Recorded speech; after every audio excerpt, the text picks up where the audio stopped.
आज इस वीडियो में हम बात करेंगे एक्सेल शीट के होम टैब के टोटल फंक्शन के बारे में। यानी एक्सेल शीट में जो होम बटन होता है ऊपर, उसमें कितने फंक्शंस हैं और क्या-क्या ऑप्शंस हैं और क्या-क्या उनके यूज़ हैं। आज हम बात करेंगे इसी चीज़ पे। ठीक है? तो चलिए शुरू करते हैं। सबसे पहले सपोज़ कीजिए मैंने यहाँ पे कुछ टाइप किया, कुछ सपोज़ कीजिए एक्सेल शीट, एक्सेल ट्यूटोरियल या कुछ नंबरिंग लिख दी मैंने यहाँ पे। सपोज़ कीजिए इसको मैं यहाँ से थोड़ा बड़ा कर लेता हूँ, है ना? आप चाहें तो आपको मैं एक चीज़ और बता दूँ कि आप कभी भी अपनी जो ये शीट होती है ना, जैसे कि ये टैब, कॉलम्स ये सब होते हैं, इनको आप अपने अकॉर्डिंग एडजस्ट कर सकते हैं। अगर आप सपोज़ कीजिए सिर्फ़ इसको करना चाह रहे हैं, तो आपको एक पे क्लिक करना पड़ेगा, सिर्फ़ एक ही होगी, ठीक है? यदि आपको करना है पूरी पूरी वर्कशीट, ठीक है? तो अब यहाँ ऊपर क्लिक करेंगे कोने में, यहाँ पे क्लिक किया और सिर्फ़ एक को सेलेक्ट करना है।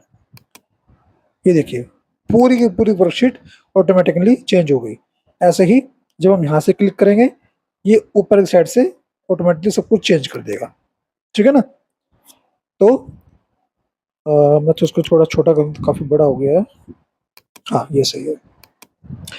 अब सपोज़ कीजिए पहला फंक्शन आता है कट। मैं यहाँ पे क्लिक किया, मैंने कट किया। अब देखिए, इसमें इसने क्या किया, इस पे एक निशान लगा दिया। यानी अगर मैं इसको कहीं और पेस्ट करूँगा, तो ये यहाँ से हटा के उसको वहाँ पेस्ट कर देगा। जैसे मैंने यहाँ से कट किया था, मैं यहाँ पे चाहिए, कंट्रोल वी किया, देखिए यहाँ से हटा के ये यहाँ पे ले आया। ठीक है ना? तो कट का फंक्शन ये काम करता है। कॉपी, आप जानते हैं, इसको अगर सपोज़ कॉपी करना है मुझे, यहाँ पे पेस्ट करना है इधर, तो यानी वो डेटा, वो जो आपने कॉपी किया है वो वहाँ भी रहेगा और जहाँ पे आपने पेस्ट किया है वो वहाँ पे भी सेम हो जाएगा कॉपी, कहीं से भी डिलीट नहीं होगा। ठीक है? अब बात आती है फॉर्मेट पेंटर की। फॉर्मेट पेंटर क्या होता है? सपोज़ कीजिए कि आपने इसमें अ, ये वाला फ़ॉन्ट ले रखा है, ठीक है? और सपोज़ कीजिए आपको यहाँ पे भी इस वाले कॉलम में जो H4 है, इसमें भी आपको यही चाहिए और आपको ये नहीं पता कि ये वाला जो फॉर्मेट है, ये वाला, ये कौन-सा है और आपको यहाँ पे चाहिए। तो आप क्या काम करेंगे, यहाँ पे जाएँगे, फॉर्मेट पेंटर पे क्लिक करेंगे और सीधा यहाँ पे ड्रॉप कर देंगे। यानी ये क्या काम करेगा, जो फॉर्मेट, जो फ़ॉर्मूला, जो मतलब जो भी कुछ इस कॉलम में लगा पड़ा है ना, वो सब ऑटोमैटिकली यहाँ भी अप्लाई कर देगा, बिना किसी क्लिक के, बिना किसी ज़रूरत के, बिना किसी झंझट के। ठीक है ना? बात समझ गए? हुँ। ये जो होता है ये हमारा थीम फ़ॉन्ट होता है। हमारा जो एक्सेल में जितने भी फ़ॉन्ट होंगे ना, हम जो टाइप करना चाह रहे हैं, जो भी लिखना चाह रहे हैं, ये सब उसके फ़ॉन्ट होता है। ये नंबरिंग, हमको साइज़ कितना बड़ा करना है। सपोज़ कीजिए देखिए मैं जितना बड़ा-बड़ा साइज़ करते जा रहा हूँ, उतना बड़ा ये साइज़ होता जा रहा है। ठीक है? ये आता है बटन बोल्ड का, यानी जो हमने शीट सेलेक्ट किया है, कुछ भी, उस पे हम बोल्ड पे क्लिक करेंगे, तो सब ऑटोमैटिकली बोल्ड पे हो जाएगा, यानी हर चीज़ बड़ा अक्षर कर देगा। यानी जो होता है ना, सपोज़ कीजिए ये 56 लिखा है, इसको मैं बी पे क्लिक करूँगा, थोड़ा डार्क कर देता है बोल्ड में, ठीक है ना? मोटा इंक में कह सकते हैं आप इसको, वो सब चीज़। अब बात आती है फिर आई, आई यानी इटैलिक। इटैलिक मतलब ये जो हमने वर्डिंग लिखी है ना, इसको थोड़ा तिरछा कर देगा। ये देखिए थोड़ी शेप चेंज हो गई ना इसकी, है ना? तो वो इस चीज़ को थोड़ा मोड़ देगा, घुमा देगा। अंडरलाइन, यू मतलब अंडरलाइन, ये कोई भी टेक्स्ट होगा, कुछ भी चीज़ होगी, उसके नीचे लाइन खींच देगा। ठीक है? हमें सपोज़ कीजिए बॉक्स चाहिए इसके चारों तरफ। यहाँ पे देखिए, ये टोटल इसका जो हमारा टैब होगा, जो हमारा कॉलम होगा, जो भी कुछ रो होगी, हमें जो भी कॉलम को बॉक्स को सेलेक्ट किया है, उसके अकॉर्डिंग उस पे जो है आउटलाइन कर देगा बॉक्स पे। जैसे कि मैं ऑल बॉर्डर करता हूँ, ये देखिए चारों तरफ से बॉर्डर आ गया ना। अगर मुझे सिंगल बॉर्डर चाहिए केवल ऊपर-ऊपर टॉप पे, तो टॉप पे कर दूँगा। इस पे तो होगा नहीं, इस पे क्योंकि मैं ऑलरेडी कर चुका हूँ, टॉप पे किया। ये देखिए केवल टॉप पे आ गया, नीचे कुछ नहीं है, साइड में कुछ नहीं है। ठीक है ना? ठीक वैसे ही जैसे आप ये देखिए इसके जो भी अंक लिखे हुए हैं, जो भी कुछ उसके बराबर में इसका पूरा पूरा ब्यौरा दिया गया है कि आखिर ये काम किस तरह करता है। बॉर्डर ड्रॉ करना है, ग्रिड लगानी है, इरेज बॉर्डर करना है, कोई जैसे कि हमने बॉर्डर बनाया ये वाला, है ना, इसको इरेज करना है तो ये इरेज से होगा। इरेज पे क्लिक करेंगे और उस पे जाएंगे, ये देखिए बॉर्डर साफ हो गया। इसमें जाएंगे, बॉर्डर साफ हो गया ना। ठीक वैसे ही लाइन हमें कैसे कैसे कलर की चाहिए, कितनी मोटी चाहिए, स्टाइल क्या चाहिए कि अलग अलग लाइन की ले सकते हैं। सपोज कीजिए डबल क्लिक किया है मैंने यहाँ पे, सपोज कीजिए लाइन स्टाइल डबल की, यहाँ पे ये देखिए डबल होगी ना, तो हम जैसा सेलेक्ट करेंगे वैसे ही इसमें फॉर्मेट आ जाएगा। ठीक है, फिर आता है कलर। हमें सॉलिड, जिसकी मैंने सपोज की ये वाला सिलेक्ट किया है कॉलम, इसमें क्लिक किया, जिस पे जाऊंगा देखिए रंग चेंज कर रहा है ना, उसके अंदर ही रंग चेंज कर देगा जैसा आप चाहेंगे। ए यानी जो हमें इसमें क्या था, इसमें जो है हमारा जो बॉक्स है उसके टोटल कलर चेंज करेगा। इसमें क्या करेगा, ये हमारा जो टेक्स्ट लिखा है ना, उसका फॉर्मेट, उसका रंग चेंज करेगा। ये देखिए रंग चेंज हो रहा है ना, थोड़ा दूर कर देता हूँ, उसमें छुप रहा है शायद, थोड़ा ना दिक्कत हो रही है। ठीक है, इसको थोड़ा सा अगर बड़ा कर देता हूँ उसमें, वैसे फंक्शन पा ही रहा था अभी, इसको थोड़ा सा बड़ा कर देते हैं, समझने में आसानी रहेगी। ठीक है, इसको देखते हैं। ए पे क्लिक किया, ये देखिए रंग चेंज हो रहा है ना वर्डिंग का। हमें और कलर चाहिए, मोर कलर पे क्लिक करेंगे, ये रंग दिखा देगा। ये नीचे हमने जो सेलेक्ट किया है वैसा आ जाएगा सब कुछ। ठीक है, हल्का गाढ़ा करना है वो सब यहाँ से। ओके, देखिए जैसा हमने सेलेक्ट किया था वैसा आ गया ना। ये क्या काम करता है, ए यानी फ़ॉन्ट को डिक्रीज करेगा, छोटा करेगा ऑटोमेटिकली। ये क्या करेगा, फ़ॉन्ट को बड़ा करेगा। ये सेम वही प्रोसेस है जो नंबरिंग हम यहाँ करेंगे, बस यहाँ नंबर के बेस पे करते हैं, यहाँ पे ऑटोमेटिकली ये अपने बिहाफ से सिलेक्ट करता है। ठीक है, अब बताती है फिर इनकी ये जो डैश बने हुए हैं, ये जो होता है हमारा जो एक्सेल शीट में जो वर्ड लिखा हुआ है, इसको हमें कहाँ सरकाना है, मतलब किस जगह पे लेके जाना है, वो सब डिसाइड करते हैं। सो मैंने इसको थोड़ा बड़ा कर दिया, सपोज कीजिए मैं यहाँ पे क्लिक करता हूँ। अब आप देखिएगा ये जो टेक्स्ट लिखा हुआ है ये कहाँ पे जाएगा। ऊपर क्लिक किया, देखिए ऊपर आ गया ना, बीच में क्लिक किया, दोनों लाइन दो कॉलम के बिल्कुल सेंटर में आ गया। इस पर क्लिक किया, ये बिल्कुल नीचे पहुंच गया। इस पर क्लिक किया, इस पर क्लिक कर रखा है, यानी वर्ड जो है बिल्कुल इस साइड में कॉलम में आ रहा है, साइड में। बीच में क्लिक किया, बीच में आ जाएगा ये। इस पर क्लिक किया, ये बिल्कुल इधर पहुंच गया। ठीक है ना, यानी ये जो है ये ऐसे ऐसे ऐसे काम करेगा, ये वाला ऐसे ऐसे ऐसे। ठीक है, अभी ए बी क्या है, ए बी जो है हमारी वर्डिंग का जो है एंगल डिसाइड करता है, यानी तो हमें तिरछा लिखना है। जैसे कि मैं इस पर क्लिक किया ना, ये घुमा दिया, रोटेट कर दिया इसको, आर्टिकल को। अब कैसे हो गया, ऐसे आ गया। ठीक है ना, अब ऐसे किया, थोड़ा और तिरछा करना है, ऐसे बना दिया, समझे। ठीक है, और इसको हम नॉर्मल कर देते हैं, कंट्रोल जेड से, कंट्रोल जेड, कंट्रोल जेड। ठीक है ना, आ गया। अब बात करते हैं, जब हमने अपने वर्ड को जो टेक्स्ट है उसको रोटेट करके देख लिया है ना, अब नीचे ये क्या है, अब सपोज कीजिए इसकी 56 लिखा हुआ है, ये एक्सेल शीट लिखा है यहाँ पे, हमें थोड़ा सा इसको राइट साइड में कन्वर्ट करना है, थोड़ा सा खिसकाना है, पूरा इधर नहीं आना है, बीच में नहीं आना है, थोड़ा सा वर्डिंग करनी है। तो हम इस पर क्लिक करेंगे, ये ऑटोमेटिकली ये देखिए थोड़ा इधर सरकता रहेगा। ठीक है ना, इधर क्लिक करेंगे, थोड़ा लेफ्ट साइड में आता रहेगा। ऐसे ही जैसी वर्डिंग ये नंबर लिखे हुए हैं नीचे, 56 से क्लिक किया, नीचे करते रहे, ये कहाँ गया, इधर आ गया। इस पर क्लिक किया, ये इधर चला गया। ठीक है ना,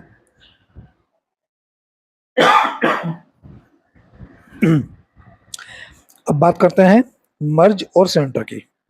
सपोज कीजिए मैंने यहाँ पे कुछ लिखा है, कुछ भी एक्सवाइजेड लिखा है, हम ये लिख देता हूँ मैं एक्सेल शीट।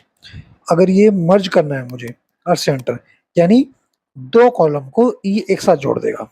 कैसे करके बताता हूँ। सपोज कीजिए मुझे ये 4 कॉलम है, ठीक है। अब ये कितने खाने बन गए ना, काफी सारे हो गए। अब मुझे ये पूरा सेंटर में चाहिए, यानी एक ही कॉलम चाहिए मुझे इसका। तो हम क्या करेंगे, इस पे क्लिक करते हैं मर्जेंट सेंटर पे। ये देखिए हो गया ना, सारे कॉलम सारे बॉक्सेस ने गायब कर दिए, केवल एक बॉक्स आ गया बीच में बड़ा, जो हमने सिलेक्ट किया था। अगर हम इसको फिर से हटाएंगे, इसको बंद किया, ये वापस से सारे कॉलम वापस आ गए, ठीक है ना। अब हम अलग अलग टाइप कर सकते हैं इसमें, लेकिन अगर हम इसमें करेंगे पूरा एक में, तो टाइप जो है सिंगल बेस पे होगा, कोई कॉलम नहीं है, कुछ नहीं है, ठीक है ना। बात समझ रहे हैं? हम्म।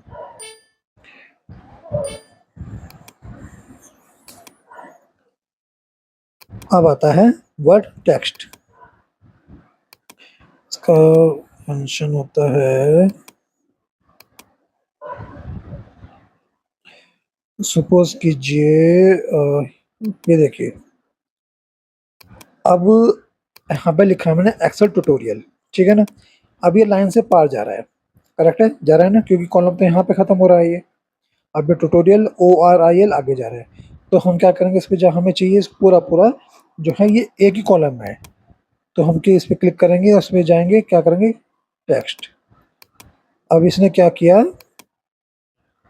ये देखिए आगे ना नीचे, यानी ये जो है, हम कुछ भी अगर टाइप करते हैं, कुछ हमारा वर्ड होता है या कुछ नंबर होता है, उसको जो है कॉलम से बाहर नहीं जाने देता, वो टेक्स्ट हमेशा उसी कॉलम के अंदर रहेगा, ठीक है ना। जैसे कि सपोज कीजिए मैं लिख देता हूँ एक्सेल ट्यूटोरियल फॉर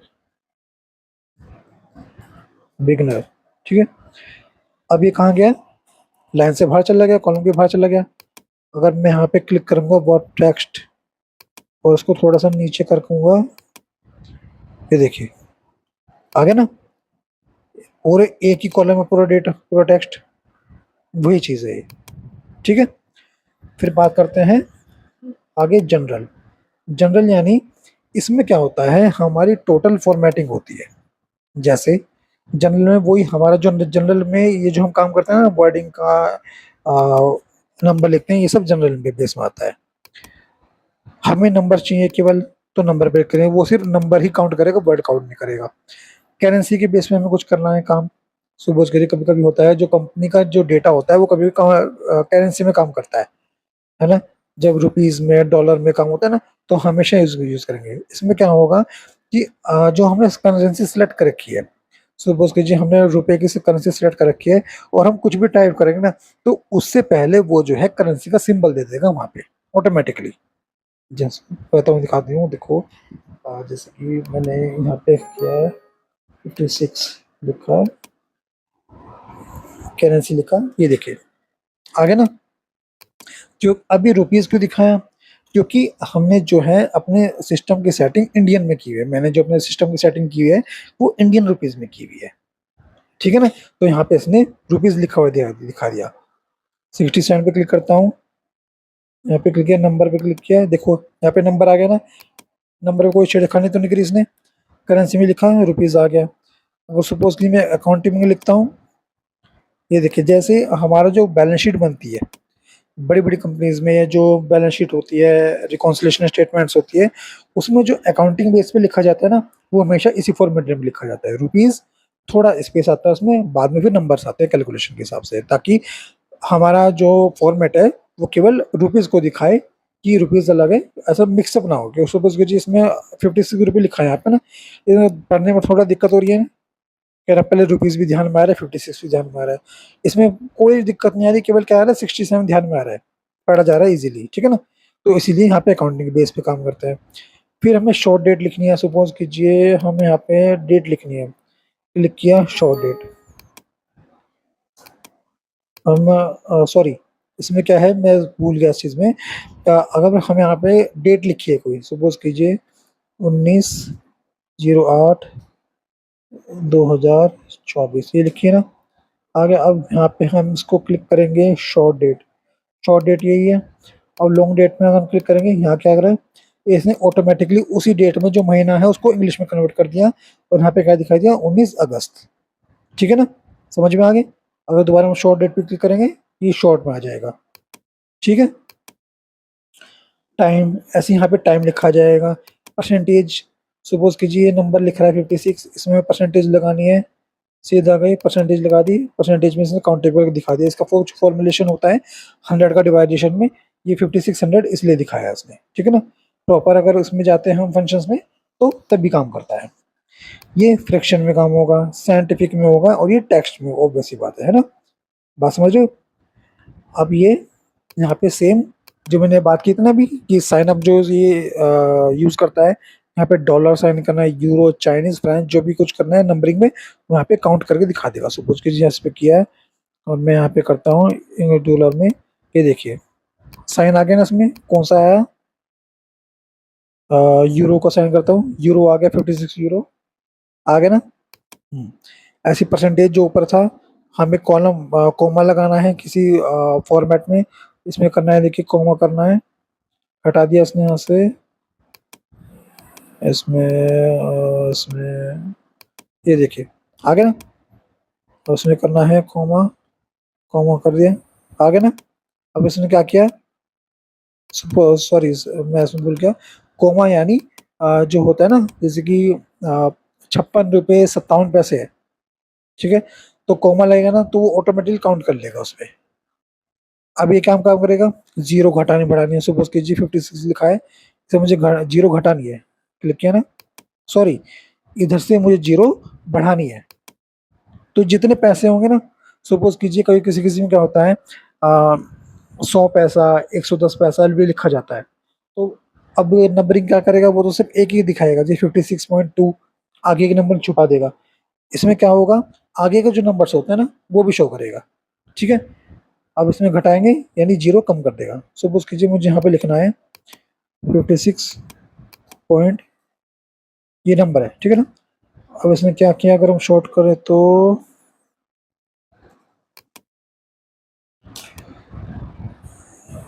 ये देखिए, हमें सिर्फ एक ही नंबर चाहिए, 56.9, आगे नंबर नहीं चाहिए। अगर हमें देखने हैं, इस पर क्लिक करेंगे, जितने भी नंबर्स होंगे टोटल दिखा देगा, जीरो लगाता रहेगा उसका के। समझ रहे बात को। हाँ। फिर आती है कंडीशनल फॉर्मेटिंग, ये हमारा टोटल टोटल बार का काम होता है। इसके बारे में हम बाद में पढ़ेंगे जब हम फॉर्मूला यूज़ करेंगे, जब बड़े बड़े फॉर्मूला यूज़ होते हैं उसके लिए काम आते हैं सारी फॉर्मेटिंग, कि कब कहाँ बार लगाना है, कलर स्केल करनी है, ये सब कुछ आइकन सेट करना है, वो सब कुछ ये भी सेम फॉर्मेटिंग के लिए काम आता है। हमें को टेबल बनाने है, पैराग्राफ बनाना है पूरा पूरा, तो उसमें किस तरह से नंबरिंग शो करनी है, किस तरह से दिखाना है, वो सब उसमें फॉर्मूलेज में काम आएगा। सेल सिस्टम, हमारा जो सेल है, सपोज कीजिए ये सेल है, इसको हमें थोड़ा सा टेक्स्ट में चेंज करना है ना, ये देखिए मैं चेंज कर रहा हूँ ना, ये टोटल उसकी फॉर्मेटिंग देगा, कि जैसा हमें डिज़ाइन चाहिए वैसा का वैसा ये हमें प्रोवाइड कर देगा। ठीक है, बात करते हैं अगले की, इंसर्ट की। इंसर्ट यानी सपोज कीजिए मुझे ये कॉलम है, इसके आगे मुझे एक और कॉलम चाहिए। ठीक है, ये देखिए इसके ऊपर, सॉरी मैं पढ़ना ध्यान दे रहा, इंसर्ट शीट रो, यानी मुझे एक रो और चाहिए इसके ऊपर, एक और चाहिए, इस पर क्लिक करेंगे ऑटोमेटिकली नंबरिंग चेंज कर देगा, ऑटोमेटिकली ऊपर रो बढ़ती रहेंगी। ठीक है ना, और सपोज कि मुझे कॉलम चाहिए साइड में, यहाँ पे इधर की साइड में चाहिए, तो इस पर क्लिक करूंगा, ये देखिए बढ़ गया ना एक और। ऐसे ही जितनी हमें यहाँ पे जरूरत पड़ती रहेगी उतनी हम यहाँ पे ऐड कर सकते हैं इसमें, बिना सपोज, क्योंकि होता क्या है कभी कभी सपोज कीजिए हमने यहाँ पे सारा डेटा लिख दिया, और हम भूल गए हाँ इधर तो हमें कुछ और भी काम करना था। अब या तो इसको डिलीट करके दोबारा इधर कॉपी पेस्ट करो, या फिर सीधे यहाँ पे जाके इंसर्ट शीट कॉलम। ठीक है, बात समझ रहे हो। फिर आता है डिलीट, यानी जो हमने सेल जो भी कुछ कॉलम क्या बनाया है उसको डिलीट भी कर सकते हैं। सपोज कीजिए हमें डिलीट करना है ये वाला रो, डिलीट पे गए, रो, ठीक है डिलीट हो गया ना। हमें कॉलम डिलीट करना है, कॉलम गए, ये देखिए डिलीट हो गया, ये डेटा डिलीट कर दिया उसने। ठीक है ना, बात समझ गए।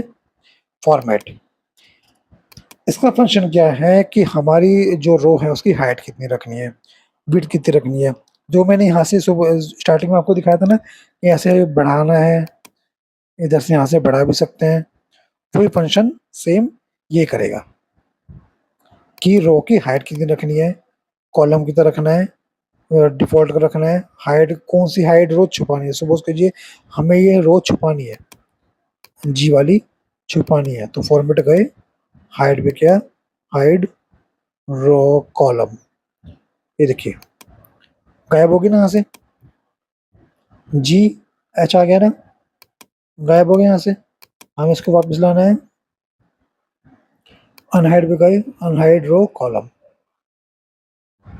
इसको हम यहाँ सिलेक्ट करेंगे, अनहाइड रो कॉलम, ये देखिए वापस आ गई, एच आ गई ना। इसी तरह से हम रो को भी हाइड कर सकते हैं, हाइड रो, पूरी शीट भी हाइड कर सकते हैं, उसको फिर वापस भी ला सकते हैं सेट करके। हमें शीट का रीनेम करना है, सपोज कीजिए ये जो शीट होती है ना, यहाँ पे हम इसका रीनेम भी कर सकते हैं। सपोज कीजिए प्रैक्टिस लिखना है मुझे यहाँ पे, PISE प्रैक्टिस, ये देखिए चेंज होगा ना। अब इस जो वर्कशीट है इसका नाम हो गया प्रैक्टिस। ठीक है, इसमें हम यहाँ से कर सकते हैं, हम यहाँ से भी चेंज कर सकते हैं, वहां से भी, बात एक ही है। मूव और कॉपी शीट, यानी जो हम शीट पे काम कर रहे हैं, सपोज प्रैक्टिस है, मुझे इस शीट को एक और कॉपी करनी है, तो यहाँ पे जाऊंगा, मूव एंड कॉपी, ये खुल जाएगा, डायलॉग बॉक्स खुल जाएगा। अब मैं आपको पहले वहां से करके दिखाता हूँ। मूव एंड कॉपी पे गए, यहाँ पे किया। अब सपोज कीजिए क्या बता रहा है, कौन सी शीट है, दो वो शीट खुली पड़ी है यहाँ पे, प्रैक्टिस और शीट 1। ठीक है, अगर प्रैक्टिस पे क्लिक करता हूँ तो क्या होता है, ओके करता हूँ, ये क्या हुआ, प्रैक्टिस, हाँ मैं एक चीज करना भूल गया, प्रैक्टिस पे क्लिक किया, ये चाहिए क्रिएट ए कॉपी, यहाँ पे नीचे है ना, इस पर किया, ओके किया, ये देखिए दो शीट एक ही पेज की खुल गई, एक ही तरह की खुल गई ना। इसको मैं डिलीट कर देता हूँ, कंफ्यूजन हो जाएगी मुझे वरना, इसको डिलीट, है ना, बात समझ गए। ऐसी प्रोटेक्ट शीट, इसमें हम यहाँ पे पासवर्ड लगा सकते हैं, ताकि अब इसमें होगा क्या, सपोज कीजिए कि हम ये चाह रहे हैं कि इसमें हमारा पर्सनल डेटा है, और वो कोई और खोले, जब लैपटॉप खोले, कंप्यूटर खोले, तो वो शीट ये ना देख पाए, तो इसमें हम यहाँ पे पासवर्ड लगा देंगे। ठीक है ना, सो यहाँ पे पासवर्ड लिख दें कुछ भी, वो कभी मैं लिखूंगा नहीं, वरना आपको पता है मेरी शीट लॉक हो गई है ना। तो शीट लॉक होने के लिए हम यहाँ पे कर सकते हैं कि उसमें कोई ना तो एडिट कर सकता, ना कोई खोल सकता। ठीक है ना, फिर बात आती है लॉक सेल, ये भी सेम प्रोसेस है कि हमने जो लॉक किया हुआ था, प्रोडक्ट शीट लिखी हुई थी, उसमें लॉक लगाना, ये पूरे के पूरे सिस्टम पे लॉक लगा देगा, मतलब कि एक्सेल शीट पे लॉक लगा देगा, इस शीट पे पूरी पे। ठीक है, फिर आता है फॉर्मेट सेल, ये वही है सिस्टम कि ये जो हमने बताया था ना, टोटल यहाँ से लेके यहाँ तक का बल्कि ये टोटल सिस्टम वही है कि नंबरिंग करनी है, करेंसी देनी है, accounting, data, time, percentage, fraction, scientific, text. ठीक है ना, ये सब वही चीज़ है। ऑटो सम मैंने आपको बता ही दिया था, है ना। इसमें के लिए मैंने एक अलग सी वीडियो बनाई हुई है, क्योंकि फॉर्मुलेशन है ये, इसमें कवर नहीं हो पाएगा ये सारा। ठीक है, फिल, यानी हमें डेटा कहाँ फिल करना है, जो सपोज कि ये वाला है, इसमें हमने क्लिक किया डाउन, ये ऑटोमेटिकली डाउन पे चले जाएगा। कहाँ गया, तो गायब हो गया, ये क्या हो गया,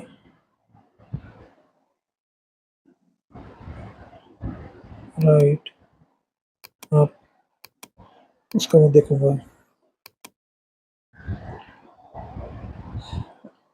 फिल, यानी हमारा जो लिखा है, हमने जो डेटा लिखा है उसको किस हद तक फिल करना है, जैसे कि यहाँ पे मैंने आपको बताया था ना, वही चीज़ होती है इसमें भी।